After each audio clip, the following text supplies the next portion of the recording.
Washington, November 8, 2024. The Federal Reserve raised the benchmark interest rate by 0.25%, marking its fourth increase this year to combat high inflation. The Fed chair stated this measure aims to control rising prices and support economic stability. The evening rush at Bellini's restaurant was in full swing. The clinking of fine china and the soft murmur of conversation filled the air, as Sofia Martinez balanced 3 plates along her arm with practiced ease. Her feet ached after 8 hours of walking back and forth across the polished marble floors, but her shift wouldn't end for another 3 hours. She needed every minute of it. "Table 7 wants more bread," called out Vivian, another waitress who had been at Bellini's for over 20 years. She gave Sofia a sympathetic smile as she rushed past. Sofia nodded and made a mental note to grab a fresh basket after delivering these entrees. At 26, she was one of the younger servers at this upscale Italian restaurant nestled in the heart of the city. Most of her co-workers were either college students working part-time or older staff who had made service their career. Sofia fell somewhere in between, not by choice, but by circumstance. As she carefully placed a plate of seared scallops in front of an elderly woman, Sofia caught a glimpse of the grand piano sitting in the corner of the dining room. The magnificent instrument gleamed under the soft lighting, its polished black surface occasionally reflecting the flickering candles from nearby tables. Her fingers twitched involuntarily at the sight. "Will there be anything else?" Sofia asked the table with a warm smile that hid her exhaustion. "This looks wonderful, dear. Thank you," the woman replied. Sofia moved on to her next task, weaving between tables with the grace of someone who had spent years navigating crowded spaces. As she passed the piano, she allowed herself another quick glance. Bellini's only hired pianists for Friday and Saturday evenings, which meant the beautiful instrument sat silent most of the week. What a waste, she thought. During quiet moments, Sofia often found herself staring at the piano, imagining her fingers dancing across those keys again. It had been nearly 3 years since she had played seriously. 3 years since she had been forced to sell her own upright piano, the one her grandmother had scrimped and saved to buy for her 10th birthday. "Sofia, order up for table 12. The sharp voice of Carlo, the head chef, snapped her back to reality. "Coming," she called back, hurrying to the kitchen. The kitchen was a stark contrast to the calm, elegant dining room. Heat blasted from the ovens as cooks shouted orders and line chefs worked with focused intensity. Sofia grabbed the plates for her table and headed back out, the momentary daydream forgotten as she focused on her job. Hours passed in a blur of orders, plates, and customer requests. By 10 p.m., the crowd had thinned considerably. Sofia's feet were screaming in protest, but she kept a pleasant expression as she cleared tables and prepared them for the next day. "You look dead on your feet," Vivian commented as they worked side by side, folding napkins for tomorrow's service. Sofia shrugged. "I'm okay. Just thinking about tomorrow's double." Vivian shook her head. "Third double this week? You're going to work yourself into the ground, honey." "I don't have much choice," Sofia replied, her voice low enough that only Vivian could hear. "Rent's due next week, and Abuela's medication isn't getting any cheaper." Her grandmother's health had been declining steadily over the past year. The doctor bills piled up faster than Sofia could pay them off, even with her grandmother's limited insurance coverage.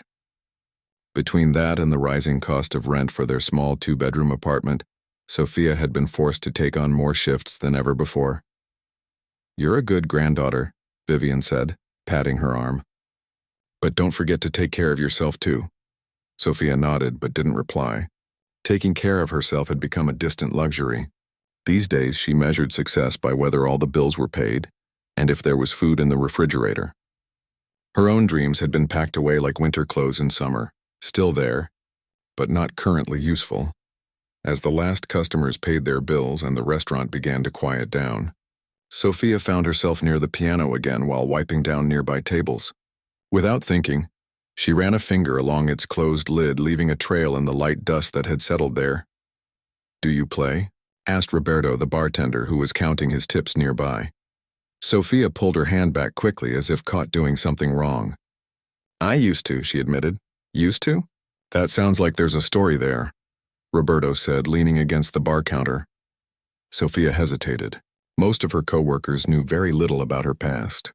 She preferred it that way. It was easier than explaining how dramatically her life had changed in just a few years. "I studied piano for a long time," she finally said. "Classical training since I was 6. I was pretty good." This was an understatement. Sophia had been exceptional. Her childhood and teenage years had been filled with recitals, competitions, and eventually a scholarship to a prestigious conservatory of music. Her grandmother had been her biggest supporter, working extra shifts as a seamstress to pay for lessons before the scholarships came through. "So why are you serving pasta instead of playing concerts?" Roberto asked. Sophia shrugged, turning away to wipe another table. "Life happens." What she didn't say was how everything had fallen apart during her second year at the conservatory. Her grandmother's first stroke had forced Sophia to move back home to become her caretaker. The medical bills had quickly drained their modest savings. The scholarship couldn't be put on hold indefinitely, and eventually, Sophia had to withdraw from the program entirely. "You should play sometime," Roberto suggested. "The manager might let you if you asked. When the place is empty, of course." Sophia smiled politely but shook her head. "I'm pretty rusty now." The truth was more complicated. She had tried to keep up with her practice after leaving school, playing whenever she could find a piano. But as the financial pressure mounted and she took on more work hours, her practice time had dwindled to nothing. The last time she had touched a piano had been almost 3 years ago, at a former classmate's apartment. Her fingers had felt stiff and unfamiliar on the keys, and the experience had left her with an ache in her chest that had nothing to do with physical pain. By 11:30 p.m., the restaurant was empty except for staff. Sophia finished her closing duties, counting her tips for the night. It was a decent amount, not great, but enough to put a small dent in the newest medical bill sitting on her kitchen counter at home. "Night. Everyone," she called as she grabbed her worn jacket and shoulder bag. Outside, the night air was cool against her face. Sophia pulled her jacket tighter and began the 20-minute walk to the bus stop. She could have taken a taxi with her tip money, but every dollar saved was a dollar that could go toward more important things. As she waited for the bus, Sophia pulled out her phone and checked her email. There it was, another reminder about the application deadline for the city's music academy. She had been receiving these reminders for weeks now, ever since she'd impulsively filled out the first part of the application online during a rare quiet evening at home. The academy offered an accelerated program for adults looking to complete their music education, along with scholarship opportunities. Sophia had been drawn to it immediately, allowing herself a brief moment of hope before reality set in. Even with a partial scholarship, the costs would be significant.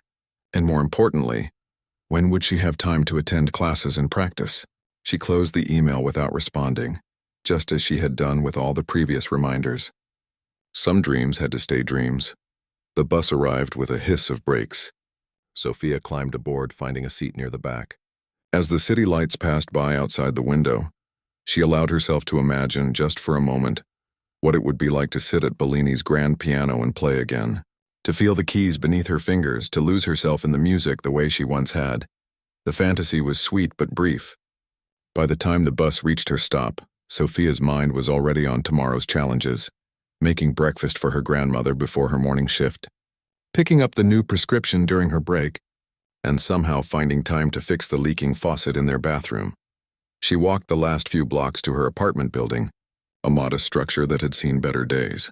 The elevator was out of service again, so she climbed the 4 flights of stairs, her legs protesting each step after the long day on her feet. When she unlocked the door, the apartment was dark except for a small light left on in the kitchen. Sophia moved quietly, not wanting to wake her grandmother. She peeked into the older woman's bedroom and found her sleeping peacefully, an open book resting on her chest. Sophia carefully removed the book and pulled the blanket up higher. Her grandmother's face, lined with age and hardship, looked serene in sleep. This was why she worked so hard. This was why the piano at Bellini's would remain just a beautiful object to admire from afar. In her own small bedroom, Sophia finally allowed her shoulders to drop as the weight of the day settled on her. She sat on the edge of her bed and opened her bag, pulling out her tips and the folded paper she had been carrying for days. The application form for the music academy stared back at her. The deadline was just a week away. Sophia traced her finger over the words, much as she had touched the piano earlier that evening. Maybe someday. she whispered to the empty room as she tucked the form back into her bag. She set her alarm for 5 a.m. and lay down, not bothering to change out of her clothes.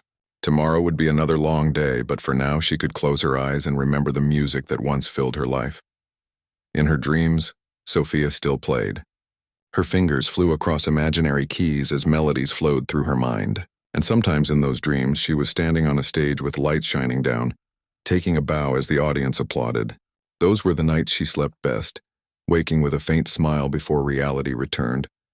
Little did she know that life was about to take an unexpected turn, and the grand piano at Bellini's would soon become much more than just a distant reminder of what once was. Tuesday evenings at Bellini's were typically slower than other weeknights. Sophia was grateful for the lighter customer load as she moved between tables with slightly less urgency than usual. Her double shift yesterday had left her with a dull ache in her lower back, and she had woken up this morning to find her grandmother having a particularly bad day. It had taken almost an hour to help her eat breakfast and take her medications before Sophia could rush to catch the bus. "You look tired," said Roberto as Sophia grabbed water pitchers from the bar. "I'm fine," she replied automatically, though the circles under her eyes told a different story. "Abuela had a rough morning, that's all." Roberto nodded sympathetically. "Take it easy tonight. Shouldn't be too crazy." Sophia appreciated his concern but knew taking it easy wasn't really an option. She needed every table, every tip. The rent increase notice had arrived yesterday, another $150 per month starting next month. The thought of it made her stomach clench. She was refilling water glasses at a foretop when the front doors of the restaurant swung open. The maitre d' straightened immediately, his expression shifting to one of practiced deference. Sophia glanced over and felt her shoulders tense. Maxwell Thornton had arrived. Everyone at Bellini's knew Maxwell Thornton. He was a regular who came in at least twice a month, always with different business associates, always demanding the best table in the house. He owned several luxury high-rises downtown, and was rumored to be worth hundreds of millions. The staff had a running joke that his net worth was inversely proportional to his tipping habits. "Good evening, Mr. Thornton," the maitre d' said, bowing slightly. "Your usual table is ready." Maxwell barely acknowledged him with a nod. He was a tall man in his late 50s with silver hair and the kind of tan that came from expensive vacations rather than actual work outdoors. Tonight he was accompanied by 3 men in suits nearly as expensive as his own. Sophia's heart sank when she realized they were being seated in her section. Waiting on Maxwell Thornton was always an exercise in patience. He was demanding, particular about everything from the temperature of his water to the exact position of his silverware, and he had a habit of speaking to the staff as if they were slightly dim children. "I'll be right with you," she said, approaching the table with her most professional smile. Maxwell didn't look up from the menu he was perusing. One of his companions, a younger man with slicked back hair, gave Sophia an appreciative once-over that made her skin crawl. "Thornton, you weren't kidding about this place," said another of the men, looking around at the restaurant's elegant interior. "Very nice. Best Italian in the city," Maxwell replied. "I practically keep them in business." This last part was said loudly enough for nearby tables to hear, as if he wanted everyone to know how important he was to the establishment. Sophia took their drink orders, expensive scotch for 3 of them and a specific vintage of wine for Maxwell that she knew was not on the menu. When she politely informed him of this, he waved his hand dismissively. "Tell Carlo to check the back. He keeps it for me." Sophia nodded and hurried to the kitchen, where Carlo confirmed with an eye roll that yes, they did indeed have a bottle of that wine set aside specifically for Mr. Thornton. "The things we do for rich customers," the chef muttered. "He doesn't even appreciate good wine. Just likes to show off that he can order something not on the menu." By the time Sophia returned with their drinks, the men were deep in conversation about a new development project. She caught fragments as she carefully placed each glass. "The whole block," Maxwell was saying. "We tear down those old buildings and put up something people actually want to live in." "What about the current tenants?" asked the third man who had barely spoken until now. Maxwell laughed. "Not our problem. Most of those leases can be terminated with the right paperwork. The rest will have to relocate. Progress, gentlemen. Can't make an omelet without breaking a few eggs." Sophia tried not to react as she placed his wine glass down. One of those old buildings could easily be like the one she lived in with her grandmother. How many families like hers had been forced to move because men like Maxwell Thornton decided their homes weren't worth keeping? "Are you ready to order?" she asked, pen poised over her notepad. For the next few minutes, she took their complicated orders, complete with substitutions and special requests. Maxwell insisted on ordering in broken Italian, pronouncing each dish name with exaggerated flair that made Sophia wince internally. She had grown up speaking Spanish with her grandmother, but had enough knowledge of Italian from working at Bellini's to know his pronunciation was terrible. "And make sure the chef knows it's for me," he added at the end. "He'll understand it needs to be perfect." "Of course, sir," Sophia replied, keeping her expression neutral despite the implication that the kitchen staff might prepare food with less care for other customers. As she turned to leave, she felt someone grab her wrist.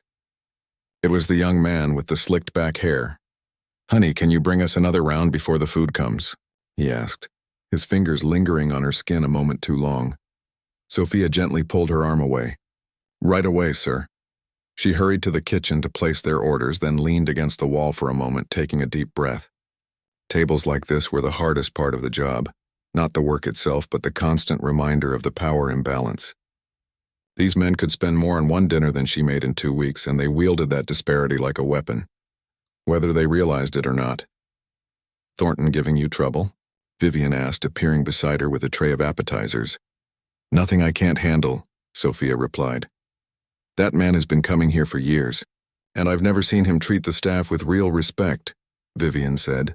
"His money doesn't make him better than anyone else, though he sure thinks it does." The evening progressed with Sophia making frequent trips to Maxwell's table. The men grew louder as they consumed more alcohol, their laughter cutting through the restaurant's otherwise subdued atmosphere. Several times, Sophia noticed other diners glancing over with annoyed expressions. She was carrying a tray with their second round of entrees. Maxwell had decided his first dish wasn't prepared to his liking when it happened. As she carefully placed a plate in front of the youngest man, Maxwell gestured emphatically while telling a story, his hand knocking into Sophia's arm. The water pitcher she was holding tipped, sending water cascading onto the tablecloth and splashing onto Maxwell's expensive suit pants. There was a moment of stunned silence. "I'm so sorry." "Sir?" Sophia said immediately, grabbing napkins to soak up the spill.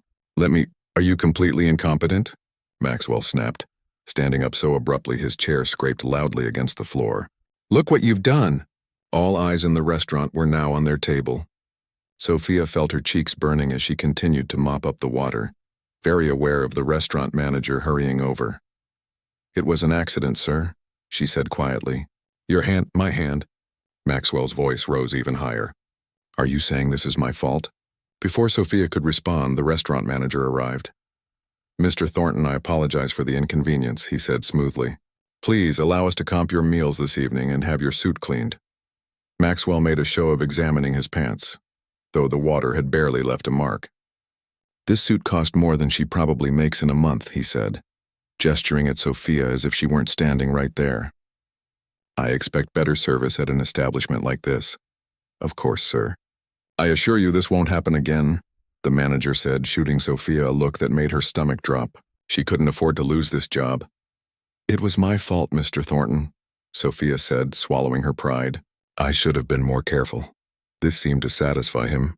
Maxwell sat back down, appeased by her admission of guilt for something that hadn't been her fault at all.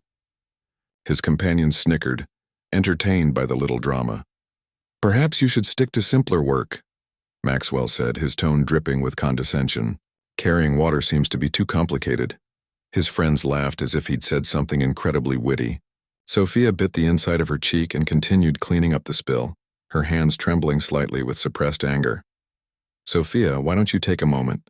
the manager suggested quietly. "I'll have Ben take over this table." She nodded gratefully and retreated to the kitchen, where she took several deep breaths to compose herself. Carlo gave her a sympathetic look as she leaned against the wall. "I heard," he said. "That man is a pig." "I need this job," Sophia replied, which was explanation enough for why she had apologized instead of standing up for herself. "I know," Carlo said. "Go take care of your other tables. Ben can deal with His Highness for the rest of the night." Sophia spent the remainder of her shift avoiding Maxwell's table, though she could still hear his booming voice and the obsequious laughter of his companions. As the evening wore on, they ordered several bottles of expensive champagne, celebrating some deal they had apparently closed. From across the room, Sophia watched them. They existed in a different world than hers, one where spilled water was a catastrophe worthy of public humiliation, while the prospect of displacing families from their homes was merely the cost of progress. She was wiping down a nearby table when she heard Maxwell mention music. Despite herself, she listened more closely. "My daughter's piano teacher says she's gifted," he was saying. "Of course she is, she's a Thornton. Excellence runs in our blood. Does she enjoy it?" asked one of his companions. Maxwell waved the question away as if enjoyment were irrelevant. "She'll appreciate the skill when she's older. It's about discipline and culture. These things matter in our circles." Sophia thought about her own childhood at the piano, the joy she had felt when her fingers first coaxed a real melody from the keys, the hours she had practiced not because anyone forced her, but because she couldn't bear to be away from the music. How different from this man's daughter, pushed toward excellence whether she wanted it or not. As she moved away from their table, Sophia found her eyes drawn once again to the grand piano in the corner. In the soft lighting, it seemed to be waiting, patient and silent. For a brief moment, she allowed herself to imagine sitting there, letting her fingers remember what they once knew so well. The fantasy was interrupted by the sound of Maxwell's laughter, sharp and dismissive, as he said, something about people who think talent is enough in this world. Sophia turned away from the piano and continued with her work. Men like Maxwell Thornton might control much of the world, but they didn't control her dreams. Not yet, anyway.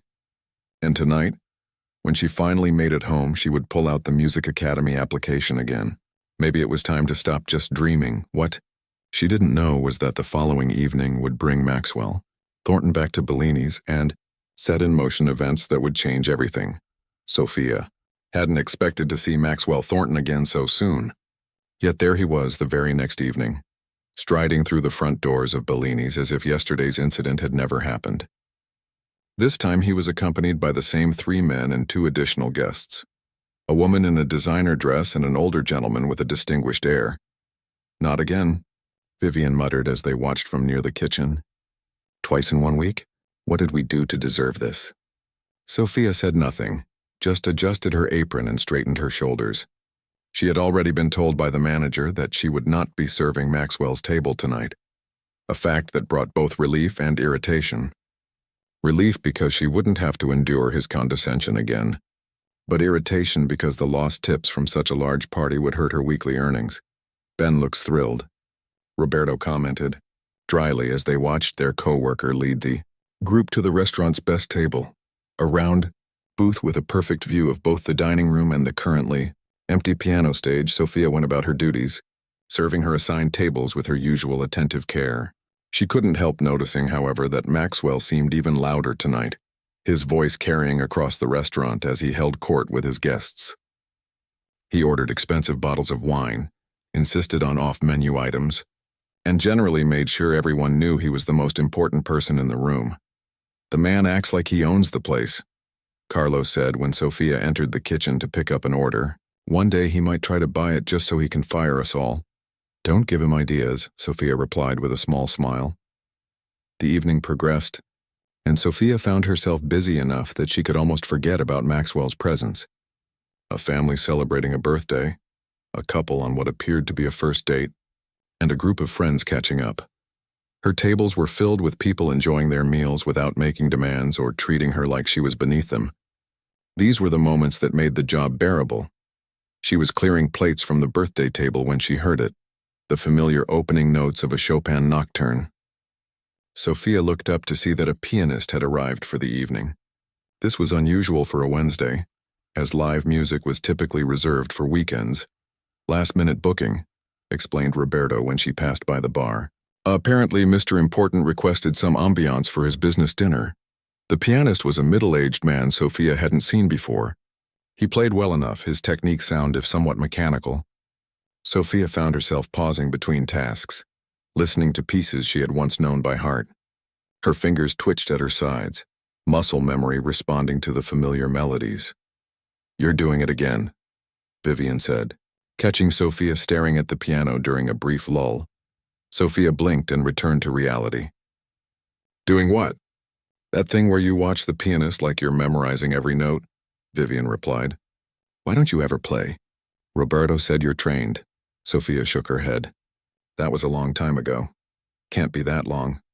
You're what, 26? 26 going on 40, Sophia joked, deflecting the question. I should check on table 9. As she moved through the restaurant, Sophia found herself humming along to the music. It was a piece she had performed many times, Chopin's Nocturne in E-flat major. The melody felt like an old friend, comforting in its familiarity. Without thinking, she began quietly singing the notes under her breath as she collected empty glasses from a recently vacated table. She didn't notice Maxwell watching her until it was too late. You, he called out, his voice cutting through her thoughts. Waitress, Sophia froze, then slowly turned toward his table. Everyone there was looking at her now, their expressions ranging from curiosity to amusement. Yes, sir? She asked, keeping her voice neutral. You were humming, Maxwell said, studying her with narrowed eyes. You know this piece? Sophia hesitated. Yes, I'm familiar with it. Familiar enough to hum along, the older gentleman at the table observed. Are you a music student? Before Sophia could answer, Maxwell let out a short laugh. A music student waiting tables at Bellini's? I doubt it. The casual dismissal stung, but Sophia had grown accustomed to people making assumptions about her based on her job. I studied piano when I was younger, she said simply, hoping the conversation would end there. She had dishes to clear and other tables to attend to. Piano? Maxwell's eyebrows rose slightly. Now that's interesting. Something in his tone made Sophia uneasy. She took a step back, ready to return to her duties, but Maxwell wasn't finished. What do you think of our pianist tonight? He asked, gesturing toward the man at the piano, who was now playing a Schubert impromptu. Sophia chose her words carefully. He plays very well, but... Maxwell pressed, clearly sensing her reservation. There is no but, sir. He's very skilled. Maxwell leaned back in his seat, a smirk playing at the corners of his mouth. Let me guess. You think you could do better? A few of his companions chuckled, and Sophia felt heat rising to her cheeks. She hadn't said or implied any such thing, but Maxwell seemed determined to put words in her mouth. I should get back to work, she said, trying to extricate herself from the uncomfortable situation. I asked you a question, Maxwell insisted, his voice carrying enough that nearby diners glanced over. Do you think you could play better than him? Sophia looked around, noting that several staff members were watching now, including the manager, who appeared concerned. The last thing she needed was another incident with Maxwell Thornton. I haven't played seriously in years, Mr. Thornton, she said quietly. I'm sure he's much better than I am now. Maxwell studied her for a moment, then glanced at the piano. The current piece was coming to an end, and the pianist had mentioned taking a short break soon. I don't believe you, Maxwell said suddenly. I'm sorry. I don't believe you ever played. Not really. His tone was challenging, almost mocking. Anyone can claim they studied something. Sophia felt a flicker of anger but kept her expression composed. I have no reason to lie about my background, sir. Then prove it, Maxwell said, a gleam in his eye that suggested he was enjoying this. When our pianist takes his break, why don't you play something for us? The table had gone quiet, everyone watching the exchange with interest. Sophia felt trapped, cornered by this man's inexplicable need to challenge her. I couldn't possibly. I'll make it worth your while, Maxwell interrupted. In fact, let's make it interesting. He pulled out his wallet and extracted several crisp $100 bills, placing them on the table. $1,000 says you can't play anything halfway decent on that piano. $1,000. Sophia's mind raced at the amount. That would cover her grandmother's medication for months. It would help with the rent increase. It would make a real difference in their lives, but the risk? If she failed, if her fingers wouldn't cooperate after so long. Mr. Thornton, she began, her voice steady despite her racing heart. I appreciate the offer, but I'm working. I can't just... Oh, I'm sure your manager would allow it, Maxwell said, looking past her to where the manager stood. Wouldn't you, Paul? For a bit of entertainment? Paul, the manager, stepped forward with an uncertain expression. Mr. Thornton, our staff is here to serve food and drinks, not to perform. Come now, Maxwell insisted. It would just be for a few minutes. And if she's as good as she claims, it would be a treat for all your customers. He raised his voice slightly. In fact, I'll make the bet even more interesting. If she can truly play, and I mean really play, not just plink out chopsticks or some beginner's tune, I'll donate the $1,000 to the charity of her choice. Several other diners were openly watching now, intrigued by the unusual scene unfolding. Sophia felt rooted to the spot, caught between humiliation and a strange, growing determination. The older gentleman at Maxwell's table leaned forward. "I'd be interested to hear the young lady play," he said, his voice carrying authority. Sophia didn't recognize him, but something in the way the others at the table deferred to him suggested he was important. Paul hesitated, clearly torn between maintaining professional standards and pleasing his wealthiest customer. "Well, I suppose, if it's just for a few minutes during the pianist's break." Sophia couldn't believe what was happening. "I haven't played in years," she said again, though her protest sounded weak even to her own ears. "Then there's no risk for me, is there?" Maxwell said, smiling in a way that didn't reach his eyes. "But if by some miracle you can actually play something substantial, a worthy cause gets $1,000.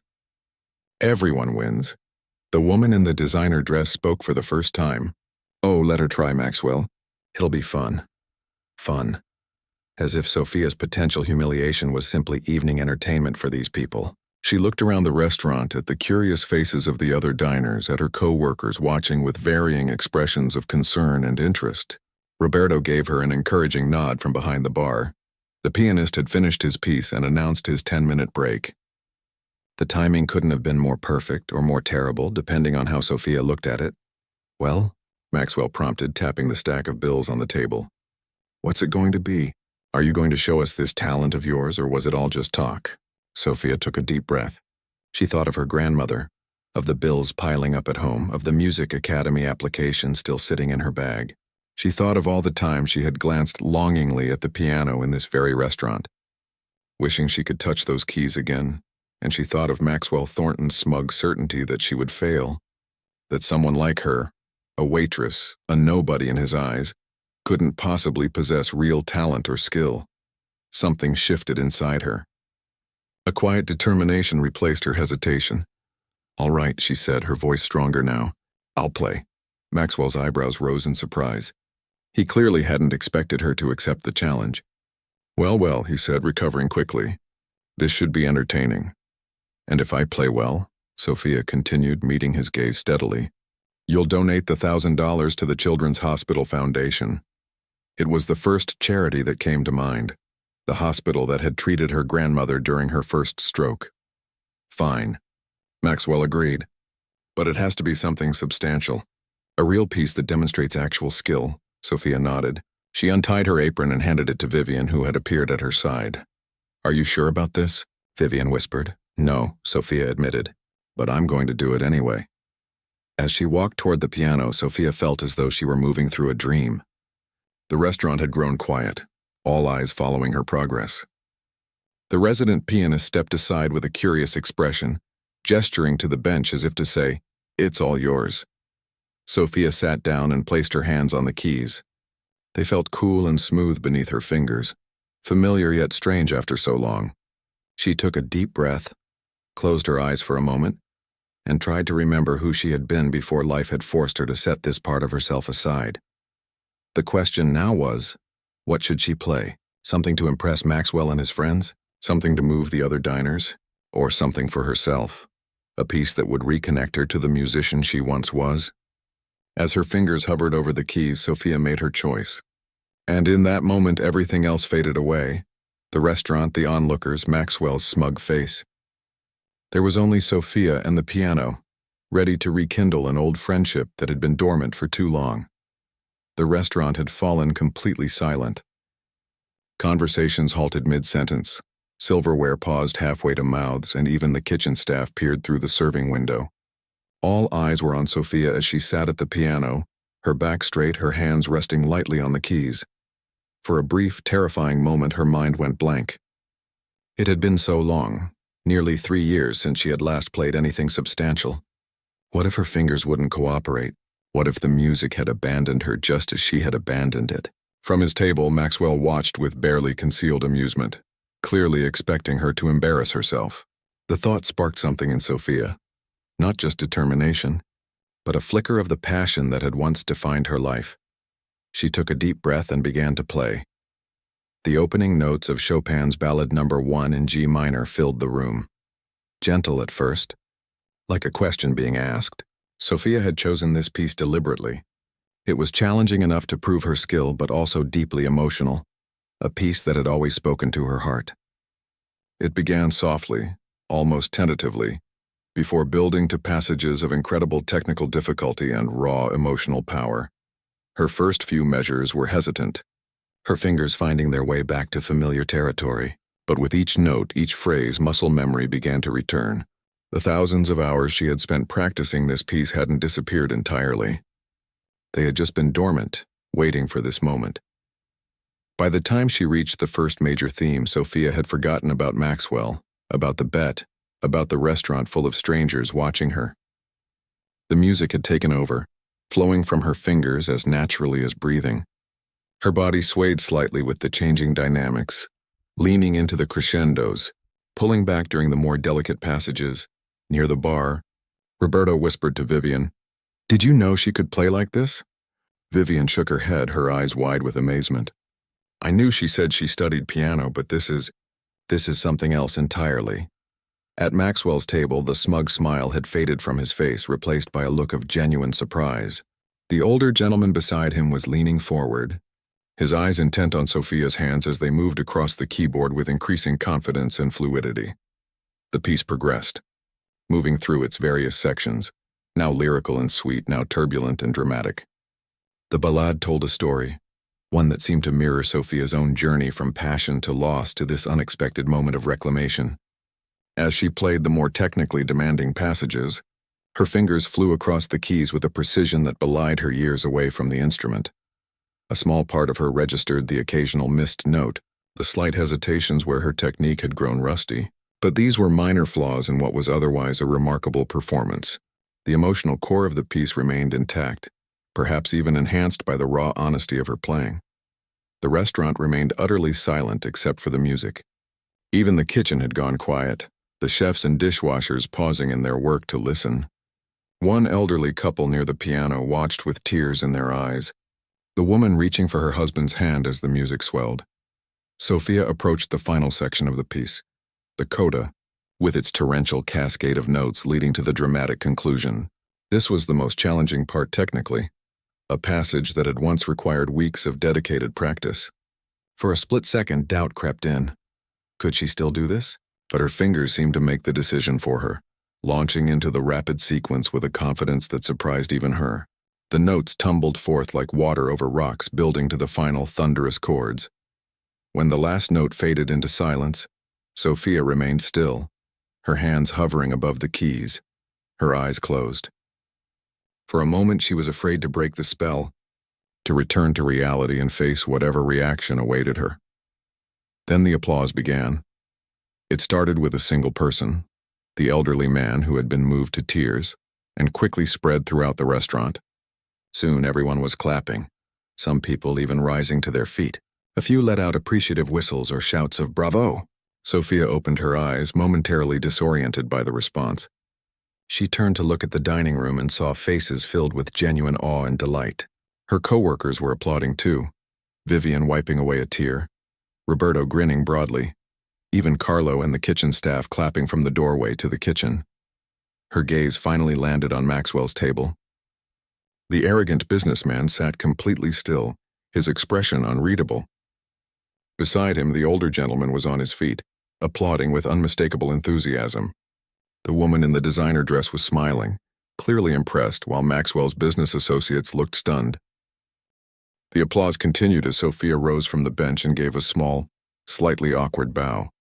She wasn't used to this kind of attention anymore. The recitals and concerts of her past felt like they belonged to someone else's life. "Magnificent," someone called out. "Absolutely magnificent." Sophia looked up to see the older gentleman from Maxwell's table approaching the piano. Up close, she could see he was in his 70s with kind eyes behind wire-rimmed glasses. "Young lady," he said, his voice carrying a slight accent she couldn't quite place. "That was extraordinary. Chopin's first ballad is no small undertaking, yet you played it with both technical skill and genuine feeling." Thank you, Sophia replied, unsure what else to say. Do you perform regularly? Study with someone locally? He asked. Before she could answer, Maxwell appeared beside them. His earlier smugness was gone, replaced by what looked almost like grudging respect. Well, he said, it seems I've lost my bet. Sophia met his gaze. It seems you have. Maxwell pulled out his wallet and counted out $100 bills. The Children's Hospital Foundation, you said? Sophia nodded, watching as he handed the money to the older gentleman. Thomas, would you make sure this gets to the foundation? You're on their board, aren't you? The older man, Thomas, took the money with a nod. I'll see to it personally. He turned back to Sophia. My dear, I haven't introduced myself. Thomas Harrington, Dean of the City Music Academy. Sophia felt her heart skip a beat. The dean of the very school whose application was still sitting in her bag at home. What were the chances? Sophia Martinez, she said, finding her voice. It's an honor to meet you, sir. The honor is mine, Thomas replied. It's not often I get to hear such playing in a restaurant setting, or any setting for that matter. Tell me, where did you study? I was at the National Conservatory for almost 2 years, Sophia explained, aware that everyone nearby was listening. Family circumstances forced me to withdraw before completing my degree. Thomas nodded thoughtfully. And now you work here at Bellini's? Yes, sir. For the past 3 years. The restaurant had returned to a semblance of normalcy, conversations resuming and meals continuing, though many diners still glanced frequently toward the piano area. What a waste, Maxwell remarked, though his tone lacked its usual condescension. Someone with your talent serving pasta, Sophia bristled slightly. There's nothing wrong with honest work, Mr. Thornton. No, but there's something wrong with talent going unused, Thomas interjected gently. Particularly talent of your caliber. Paul, the restaurant manager, approached with an uncertain smile. Sophia, that was, well, incredible. But I'm afraid we need to get back to the regular schedule. The regular pianist who had been watching from nearby stepped forward. Actually, he said, I wouldn't mind hearing a bit more if she's willing. He gestured to the piano with genuine respect. It's not every day you hear Chopin played like that. Sophia felt overwhelmed by the attention, by the sudden shift in how people were looking at her, not as a waitress but as a musician, as someone with a gift worth noticing. I should get back to my tables, she said, glancing at the customers she had been serving before this unexpected interlude. Nonsense, Paul said, surprising her. Ben can cover for you for the rest of the evening. After that performance, I think you've earned a break. Thomas Harrington was studying her with interest. Ms. Martinez, our academy has a special scholarship program for exceptional students who've had to interrupt their studies due to financial hardship. I would very much like for you to audition. Sophia stared at him in disbelief. Are you serious? Entirely serious. What I just heard tells me you belong in a practice room and on stage, not carrying dinner plates. Maxwell cleared his throat. I might have been hasty in my judgment of you, he said, the words seeming to cost him some effort. Consider the bet paid with interest. He nodded to Thomas. Keep me informed about this young lady's progress, would you? I may have some ideas for additional support. The woman from their table had joined them now. That was beautiful, she told Sophia. You have a rare gift. Thank you, Sophia replied, still trying to process everything that was happening. It felt like she had stepped into someone else's life, a life where opportunities appeared out of nowhere, and dreams suddenly seemed possible again. As the group returned to their table, leaving Sophia by the piano, Vivian rushed over and hugged her tightly. Why didn't you tell us? She demanded. All this time you've been this amazing pianist and you never said a word.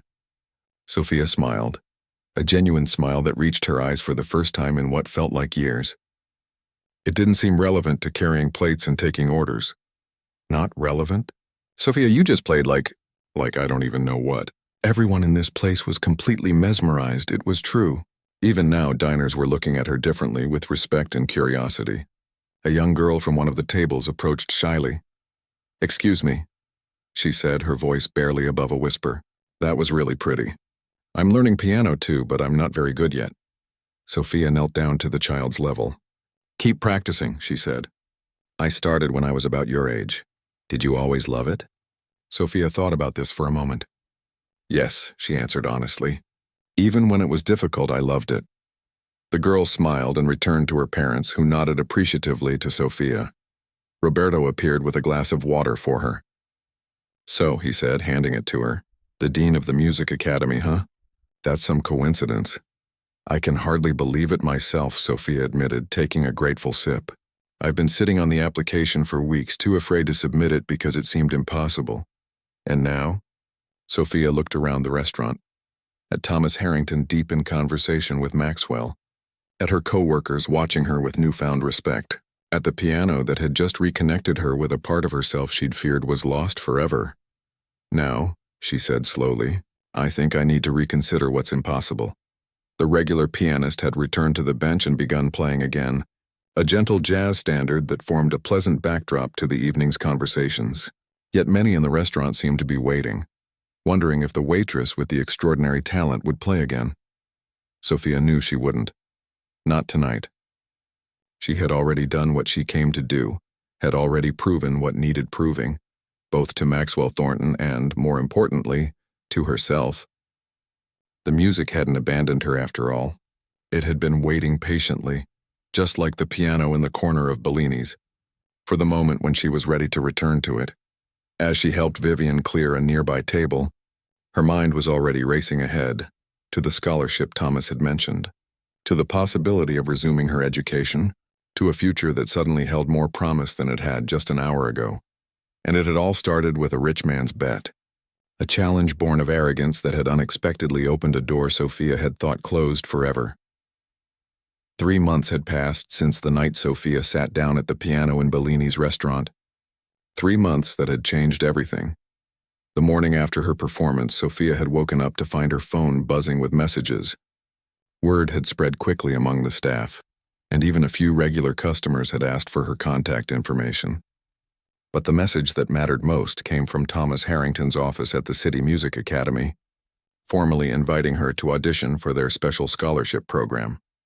Sophia now stood outside the academy's main building, gazing up at its imposing stone facade. She had been here many times over the past 12 weeks, but the sight still filled her with a mixture of gratitude and disbelief. She checked her watch. 15 minutes until her lesson with Professor Lin.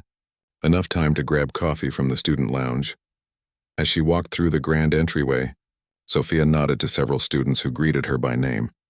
It had taken some time to get used to that, being recognized, being known for her music rather than for carrying plates and taking orders. "Sophia," a voice called from across the lobby. It was Devon, a violinist in her chamber music group. "Are you ready for the recital next week? Professor Lin says you're opening the program." Sophia smiled. "As ready as I'll ever be. Still working on the final movement." "You'll be amazing," Devon assured her. "Everyone's still talking about your Debussy from last month's showcase." After grabbing her coffee, Sophia made her way to the practice rooms. She had an hour before her lesson, and she wanted to run through the trouble spots in the Beethoven sonata she was preparing. As she settled onto the bench in practice, room 12, her favorite for its excellent acoustics and the view of the courtyard, she couldn't help reflecting on the whirlwind of changes these past months had brought. The audition with Thomas Harrington had been both terrifying and exhilarating. She had played the Chopin ballad again, along with a Bach prelude and fugue, and a contemporary piece she had learned during her brief time at the National Conservatory. Despite years away from serious study, her talent had been unmistakable, and the scholarship offer had come the very next day, a full ride that covered tuition, books, and even a small living stipend. The hardest part had been figuring out her grandmother's care. Sophia couldn't abandon her, but she also couldn't maintain her punishing schedule at Bellini's while pursuing her studies properly. The solution had come from an unexpected source. She began playing, her fingers finding the opening chords of the Beethoven with confidence. As the music filled the small room, her mind drifted back to that conversation in Paul's office at Bellini's just days after her performance. "I can't just quit," she had told him. "I need the income, and my schedule at the academy won't allow for full-time hours anymore." Paul had leaned back in his chair, considering. "What about a different arrangement? Weekend performances only. You play the piano for our dinner crowd on Friday and Saturday nights for 3 hours each evening. We'll pay you more than you'd make waiting tables for the same time." Sophia had been stunned by the offer. You want me to play professionally? For Bellini's? The customers haven't stopped talking about your performance, Paul had explained. We've had people calling to ask when you'll play again. It would be good for business and good for you too, I think. And so a new arrangement was born. Sophia played at Bellini's on weekends, earning enough to supplement her scholarship stipend. But the real surprise had come when Maxwell Thornton had returned to the restaurant 2 weeks. After her performance, she had been practicing a Schubert impromptu when he approached the piano during a break. Ms. Martinez, he had said with a formality that was new, I understand you've been accepted to the academy. Yes, she'd replied cautiously. I start next month. Maxwell had nodded, seeming unusually hesitant. I've been speaking with Thomas Harrington. He tells me you're still working here to support your grandmother. Sophia had wondered where this was going. That's right. I have a proposition for you, Maxwell had said. My daughter, the one I mentioned, was taking piano lessons. She needs a proper teacher, someone who can inspire her, not just drill her on scales. Her current instructor is, well, let's just say he lacks the passion I heard in your playing. Sophia had been speechless. Maxwell Thornton, who days earlier had bet money that she couldn't play, was now asking her to teach his daughter. I'll pay you well, he'd continued. 1 hour twice a week. At our home, of course. When he'd named the amount, Sophia had nearly fallen off the piano bench. It was more than generous, it was life-changing. Combined with her weekend performances and scholarship stipend, it would be enough to hire part-time help for her grandmother, allowing Sophia to focus on her studies. The memory faded as Sophia reached a difficult passage in the Beethoven. She paused, backed up, and tried again, working through the challenging fingering slowly before building back up to tempo. The practice rooms at the academy were a luxury she still hadn't taken for granted. Well-maintained pianos, good lighting, soundproof walls that allowed her to play without worrying about disturbing anyone. A knock at the door interrupted her practice. She turned to see Thomas Harrington standing in the doorway. Don't stop on my account, he said with a smile. That third movement is coming along nicely. Sophia returned the smile. Thank you, sir. I'm still working on the transitions. Thomas entered the room and took a seat in the chair by the window. In the months since their first meeting, he had become not just her academic advisor but a mentor and champion of her talent. I wanted to check in before your lesson with Professor Lin, he said. The faculty committee met yesterday to discuss the summer fellowship candidates. Sophia felt her pulse quicken. The summer fellowship was a prestigious opportunity.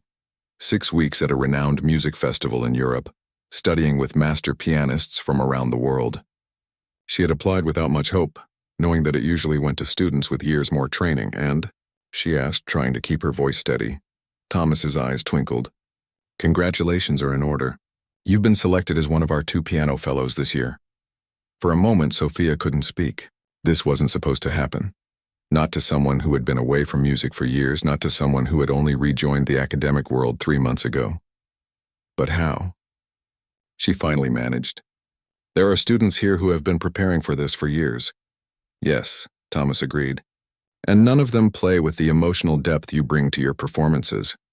Technical skill can be taught, Sophia. What you have, that connection to the music, that ability to make listeners feel what you feel, that's much rarer. He stood and walked to the piano, placing a hand on its polished surface. There's something else. Maxwell Thornton called me yesterday. Sophia tensed slightly. While their relationship had improved dramatically, his daughter Lily was actually a joy to teach. With a natural ear and genuine interest in music, Sophia still found it hard to forget their first interactions. He's establishing a new scholarship fund, Thomas continued, for students who have had to interrupt their musical education due to financial hardship. He's naming it after his mother, who apparently always wanted to study piano but never had the opportunity. Sophia raised an eyebrow. That's surprisingly thoughtful of him, Thomas chuckled. People can surprise you.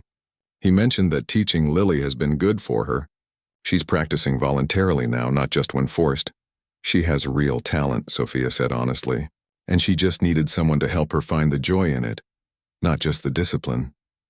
After Thomas left, Sophia returned to her practice with renewed focus. The summer fellowship would be a tremendous opportunity, a chance to immerse herself in music at the highest level. And yet, as excited as she was by the prospect, She found herself equally moved by her weekly lessons with young Lily Thornton. There was something profoundly satisfying about passing on her love of music to the next generation, about watching a child's face light up when they mastered a challenging passage or discovered the emotional power of a beautiful melody. It was something Sophia hadn't anticipated when she first sat down at the piano in Bellini's 3 months ago. Later that afternoon, after her lesson with Professor Lin, Sophia took the bus to her grandmother's apartment. Thanks to Maxwell's generous payment for Lily's lessons, they had been able to hire a home health aide who came several days a week, allowing her grandmother to remain in the familiar surroundings she loved, while ensuring she received proper care. "Abuela, I'm home," Sophia called as she entered. Her grandmother was sitting by the window working on a small embroidery project. At 72, Rosa Martinez's hands were slowed by arthritis, but she insisted on keeping busy. "Sophia, mi vida," she greeted with a warm smile. "How was your day?" Sophia set down her bag and kissed her grandmother's cheek. "Wonderful, actually. I got the summer fellowship." Rosa's face lit up with pride. "I knew you would. Didn't I tell you?" "You did," Sophia acknowledged with a laugh. "You always believed in me, even when I stopped believing in myself." "Because I knew who you really were," Rosa said simply. "Even when you were wearing a waitress uniform instead of concert clothes, you were still a musician in your heart. I just had to wait for you to remember." Sophia sat beside her grandmother and took her hand gently. "I have a surprise for you. The fellowship includes a stipend large enough for you to come with me. We'll make arrangements for your care there, and you'll be able to hear me play at the festival." Tears welled in Rosa's eyes. "To see you on stage again. It's more than I dared hope for." That evening, Sophia played at Bellini's as she did every Friday night. The restaurant had changed in subtle ways to accommodate her new role. The piano had been moved to a more central location, and reservation requests specifically for piano night had become so common that Paul had started a waiting list. As Sophia played a delicate Chopin nocturne, she glanced around the dining room. Near the back, she spotted Vivian serving a young couple, and they exchanged smiles across the room. Roberto was behind the bar as usual, occasionally pausing in his work to listen when she played something particularly beautiful. And there, at his usual table, sat Maxwell Thornton. He came most Fridays now, sometimes with business associates, sometimes with his family. Tonight he was with his wife and daughter. Lily waved excitedly when she caught Sophia's eye, and Sophia nodded in acknowledgement before transitioning into her next piece. It was strange how life worked sometimes, Sophia thought as her fingers danced across the keys.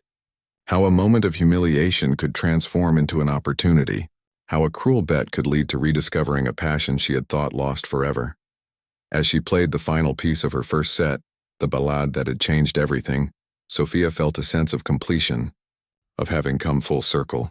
3 months ago, she had been a waitress who used to play piano. Now she was a pianist again, with a future full of possibilities she had stopped allowing herself to imagine. The restaurant erupted in applause as she finished, and Sophia rose to take a small bow. As she did, she caught sight of a young woman watching her intently from a corner table. The woman wore the black uniform of Bellini's waitstaff and was clutching her order pad tightly as she stared at the piano with unmistakable longing. Sophia smiled to herself. Perhaps it was time to pass on another lesson, that sometimes dreams don't die. They just wait for the right moment to reawaken. And sometimes that moment comes from the most unexpected places. She made a mental note to speak to the young waitress after her performance. After all, if there was one thing Sophia had learned over these past 3 months, it was that talent deserved a chance to shine, no matter where it was found, even in the unlikely setting of an upscale Italian restaurant on an